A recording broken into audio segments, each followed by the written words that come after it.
Assalamualaikum warahmatullahi wabarakatuh. Hai semuanya, kenalin nama aku Jasmine Wai dari kelas 1C PGMI UIN Jakarta. Nah, di video kali ini aku akan ngebahas tentang pengaruh kebudayaan luar terhadap kebudayaan Indonesia. Sebelumnya, apa sih budaya itu? Kata budaya berasal dari bahasa Sanskerta yaitu budaya, yakni bentuk jamak dari budi atau akal. Menurut Kamus Besar Bahasa Indonesia, budaya diartikan sebagai pikiran, akal, budi, atau adat istiadat. Jadi budaya adalah suatu cara hidup yang berkembang dan dimiliki bersama oleh sebuah kelompok orang dan diwariskan dari generasi ke generasi. Selanjutnya, apa sih kebudayaan itu? Kebudayaan adalah cara berpikir dan cara merasa yang menyatakan diri dalam seluruh segi kehidupan sekelompok manusia yang membentuk kesatuan sosial atau masyarakat dalam suatu ruang dan waktu. Kebudayaan sebagai keseluruhan yang mencakup pengetahuan, kepercayaan seni, moral, hukum, adat, serta kemampuan, serta kebiasaan lainnya yang diperoleh manusia sebagai anggota masyarakat. Selanjutnya ada tumbuh kembang suatu budaya, dimulai dari internalisasi, yaitu proses menanamkan dan menumbuh kembangkan suatu nilai atau budaya menjadi bagian diri orang yang bersangkutan. Dilanjutkan dengan sosialisasi, yaitu usaha memasukkan nilai-nilai kebudayaan terhadap individu sehingga individu tersebut menjadi bagian masyarakat. Dan yang terakhir, enkulturasi, yaitu proses sosial yang dilakukan oleh seseorang individu dalam mempelajari dan menyesuaikan pikiran serta sikapnya dengan adat istiadat, sistem sosial terkait norma, tatanan sosial, dan peraturan-peraturan yang hidup dalam filsafat kebudayaannya. Selanjutnya ada pengaruh kebudayaan Hindu, Buddha, Barat, dan Islam terhadap kebudayaan Indonesia. Pengaruh yang ditimbulkan dengan masuknya budaya Hindu-Buddha dari India diantaranya adalah yang pertama, sistem kepercayaan. Saat kebudayaan Hindu-Buddha masuk ke Indonesia, masyarakat sudah menganut sistem kepercayaan animisme dan dinamisme. Akibat adanya akulturasi, menyebabkan adanya perubahan dalam beragama seperti upacara keagamaan, kitab suci, dan tempat ibadah. Yang kedua ada sistem pemerintahan. Dengan masuknya budaya Hindu-Buddha di Indonesia, sistem pemerintahan kerajaan dikenalkan. Banyak sekali kerajaan Hindu-Buddha yang berdiri di Indonesia, seperti Kutai, Tarumanegara, dan Sriwijaya. Selanjutnya ada seni bangunan. Pengaruh Hindu-Buddha dalam seni bangunan dapat dilihat dari candi-candi. Candi Hindu berfungsi sebagai makam, sedangkan candi Buddha berfungsi sebagai tempat pemujaan atau peribadatan. Yang keempat ada seni rupa, contohnya seperti seni pahat atau ukir dan seni patung. Seni pahat atau ukir biasanya berupa hiasan dinding yang diukir pada tembok-tembok candi, sedangkan seni patung umumnya berupa patung atau arca raja, contohnya patung Roro Jonggrang di Candi Prambanan. Nah, yang kelima ada seni sastra.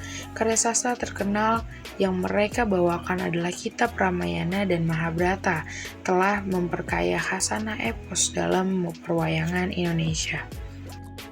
Dan yang terakhir, bahasa. Kerajaan-kerajaan Hindu-Buddha di Indonesia meninggalkan beberapa prestasi yang sebagian besar berhuruf Pallawa dan berbahasa Sanskerta. Adapun pengaruh budaya Islam di Indonesia, yang pertama ada seni bangunan. Bukti adanya pengaruh Islam pada seni bangunan ada pada masjid. Atapnya bertingkat dan ada puncaknya atau mustaka, fondasinya kuat dan agak tinggi, ada serambi di depan atau di samping, ada menara yang merupakan bagian bangunan masjid untuk mengumandangkan azan ketika waktu sholat telah tiba. Selanjutnya ada seni ukir dan kaligrafi. Seni ukir yang menjadi hasil akulturasi budaya lokal dengan Islam bisa ditemukan pada berbagai bentuk. Misalnya ukiran di hiasan masjid, bangunan makam di bagian jirat nisan, dan sebagainya. Kaligrafi juga merupakan seni menulis Arab tanpa harokat yang dirangkai sedemikian rupa sehingga terlihat indah. Selanjutnya ada seni pertunjukan. Di antara seni pertunjukan adalah semua pertunjukan yang menggunakan musik bernuansa Islam seperti rebana, hadroh, nasyid, gambus, dan qasidah serta adanya pementasan wayang dalam rangka menyebarkan Islam di Nusantara. Dan yang terakhir ada seni sastra. Bukti pengaruh Islam pada seni sastra sangat banyak di Sumatera. Muncul karya sastra yang berbentuk hikayat, syair, tambo, dan silsilah.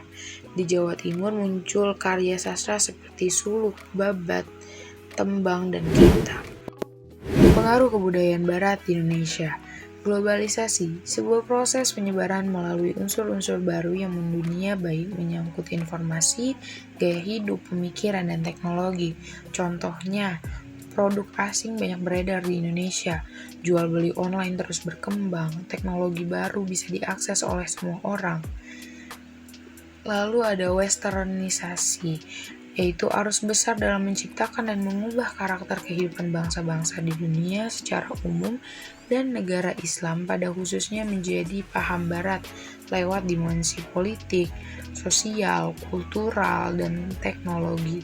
Nah, contohnya itu mulai lunturnya budaya lokal Indonesia, pergaulan remaja yang semakin bebas, gaya hidup yang konsumtif atau boros, cara berpakaian meniru budaya Barat. Dan yang terakhir ada modernisasi, yaitu suatu proses perubahan cara dari tradisional menjadi cara baru yang lebih maju. Perubahan ini diantaranya meliputi aspek sistem sosial, ekonomi, dan politik. Contohnya itu perubahan telepon rumah menjadi telepon genggam atau smartphone. Interaksi belajar mengajar melalui media sosial dan aplikasi berbasis pendidikan, dan wawancara kerja atau rapat kantor melalui smartphone seperti video call. Dan berakhir sudah video kali ini, kurang lebihnya mohon maaf. See you on the next video. Bye guys.